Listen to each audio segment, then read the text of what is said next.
In this video, I'll show you how to install Kali Linux on VirtualBox on a Windows 11 or Windows 10 computer. As you can see, the latest version of Kali Linux 2026.2, is running successfully inside VirtualBox on my Windows PC. I can connect to the internet normally and browse websites directly from Kali Linux. I can use Kali Linux applications just like I would on a regular computer. I can also open the terminal and run Kali Linux commands without any issues.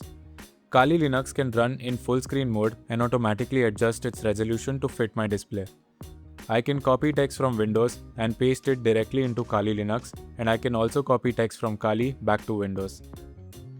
And using a shared folder, I can easily transfer files between my Windows computer and Kali Linux in both directions.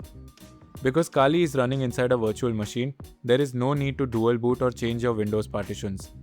We'll also use Kali Linux official pre-built VirtualBox image, so we do not need to manually create a virtual machine or go through the complex Kali installation process. Once you are ready, let us begin.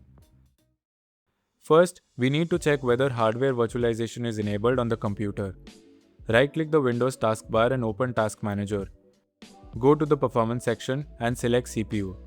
Now look for virtualization. If it says enabled, your computer is ready and you can continue to the next step. If it says disabled, you'll need to enable virtualization in your computer's BIOS or UEFI settings. Restart the computer and enter the BIOS. Inside the BIOS, look for the processor virtualization setting. On an Intel computer, this is usually called Intel Virtualization Technology or VTX. On an AMD computer, look for SVM mode or AMD-V. Enable the option, save the changes and restart Windows. Once virtualization is enabled, open your browser and visit the official VirtualBox website. I've added all the required links in the video description. Open the VirtualBox download page. Under VirtualBox platform packages, click Windows hosts to download VirtualBox for Windows. I'll also download the VirtualBox extension pack. The VirtualBox extension pack adds some additional features such as enhanced USB device support, VirtualBox remote desktop support, disk image encryption, webcam pass-through, and some cloud integration features. However, the extension pack is optional for running Kali Linux, so you can skip it if you do not need these additional features. Once the files are downloaded, open the VirtualBox installer. Click Next. You can leave the default installations option selected.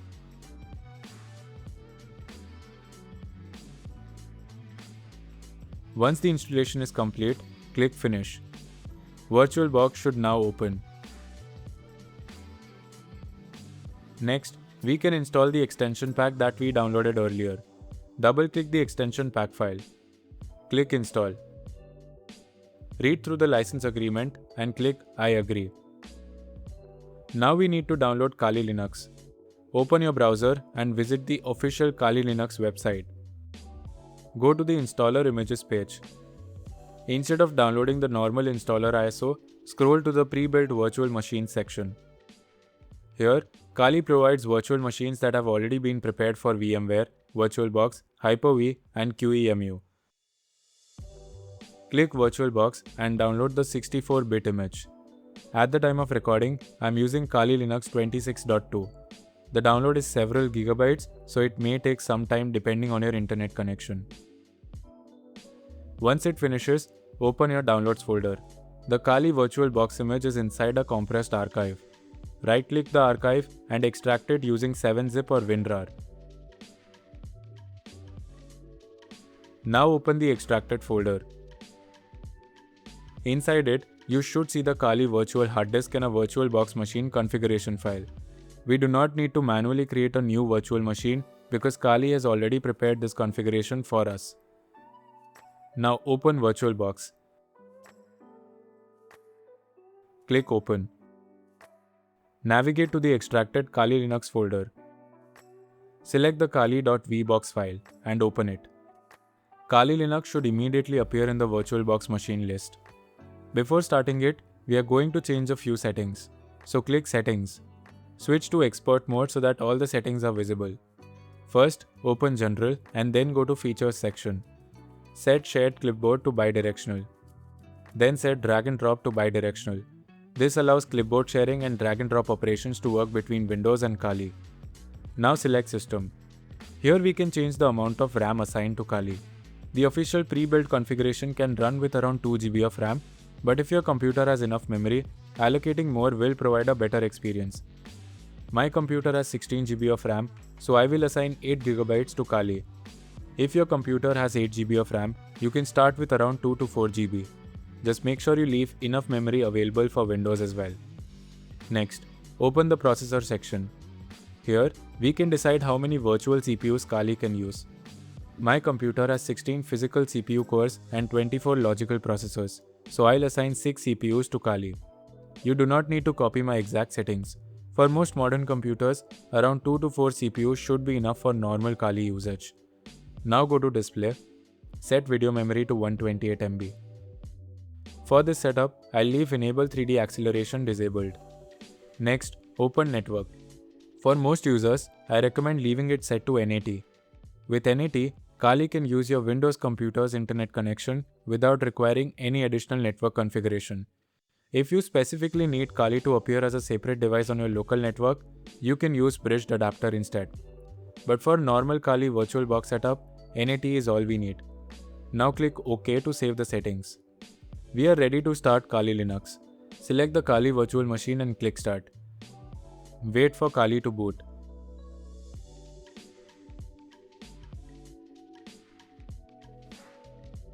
After Kali finishes booting, you'll reach the login screen. The default username for Kali's official pre-built virtual machine is Kali, and the default password is also Kali. Enter the username and password and login. And now Kali Linux is running successfully inside VirtualBox. As you can see, we have installed the latest version of Kali Linux, Kali 26.2. Because Kali is a publicly known default password, I recommend changing it before you start using the system regularly. Open the terminal and run password. Enter your current password, which is Kali. Then enter your new password and confirm it. Now let's update Kali Linux to the latest available packages. In the terminal, run this command sudo apt update and sudo apt full upgrade y. Enter your password when asked. Kali will refresh its package information and install the available updates. Depending on your internet connection, this process may take some time. Once the update is complete, reboot Kali using sudo reboot.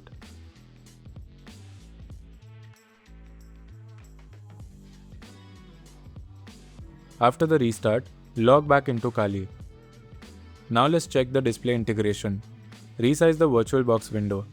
As you can see, Kali automatically adjusts its desktop resolution to fit the windows.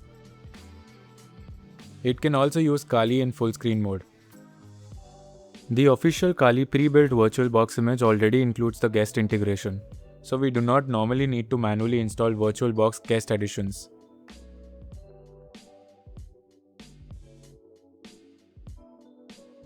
Now let's test the shared clipboard that we enabled earlier.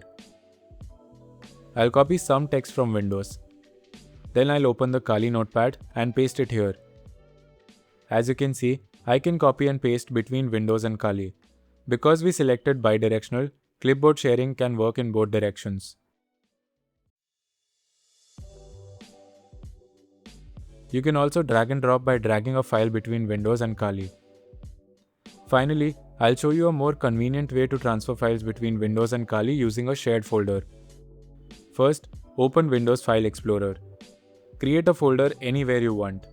For this tutorial, I'll create a folder and name it Share.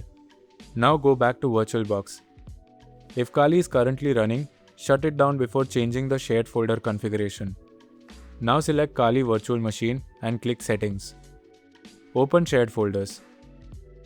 Click the Add Folder icon. For folder path, select the shared folder that we just created in Windows. Enable Auto Mount. Leave Read Only disabled. Click OK to add the folder. Start Kali Linux again and log in. Now open the Kali File Manager. You should see the shared folder in the sidebar. Now anything I place inside the shared folder from Windows can be accessed from Kali. For example, I'll copy these images into the shared folder from Windows. When I open the shared folder in Kali, the same file appears here. And because the folder is shared, I can also place files into it from Kali and access them from Windows. So now we have a fully functional Kali Linux virtual machine running inside Windows through VirtualBox. Because we used Kali's official pre-built VirtualBox image, we are able to complete the setup without manually creating the virtual machine or installing Kali from an ISO. If this video helped you, give it a like and subscribe to the channel for more Windows, Linux and computer tutorials. Thank you for watching.